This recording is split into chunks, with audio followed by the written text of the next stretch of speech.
जय झूलेलाल। हा, मां सिंधी आहियां। मूंखे फ़ख्रु आहे त मां सिंधी आहियां। सिंधी संस्कृति भारत में ॿियनि संस्कृतियुनि वांगुरु आला ऐं महान आहे। असांखे पंहिंजी संस्कृतीअ ते नाज़ ऐं फ़ख्रु करण जो वाजिबी सबबु आहे। असीं दुनिया जी प्राचीन संस्कृति मोहन जे दड़े जा वारिस आहियूं। अॼु बि असां में घणे ख़सलतूं आहिनि। मिसाल तौरु त असांजो वॾे में वॾो गुण आहे एडॉप्टेबिलिटी, यानी पाण खे ठहिकाइण जी आदत।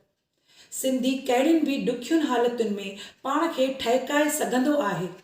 आंधीअ में जोति जॻाए सघंदो आहे, मिटीअ मां सोन बणाए सघंदो आहे, जंगलनि में मंगल बणाए सघंदो आहे। तंहिंजो मिसाल आहे असांजो गांधीधाम, भाई प्रताप जी नई सिंध। असीं भारत में आयासीं विरहाङे खां पोइ, सभु कुझु लुटाए।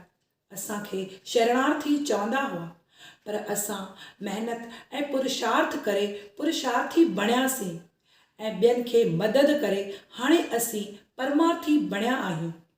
सिंधी कमाईंदो त सुकृत जे कमनि में कमु आणींदो। तंहिंजा मिसाल केतिरा ॾेई केतिरा ॾियांव। बॉम्बे, कच्छ तोड़े केतिरनि शहरनि में सिंधियुनि जूं कॉलेजूं, धर्मशालाऊं ऐं अस्पतालूं इन जो सबूत आहिनि। असांखे फ़ख्रु आहे शाह लतीफ़ ते, सचल सरमस्त ते, सामी चेन राय ते, साधू हीरानंद ते, साधू नवल राय ते। सिंधड़ी जीअं जीअं थी थिए ॿुढी, तीअं थी थञ वधेसि। हेमू कालाणी बि वॾो मिसाल आहे।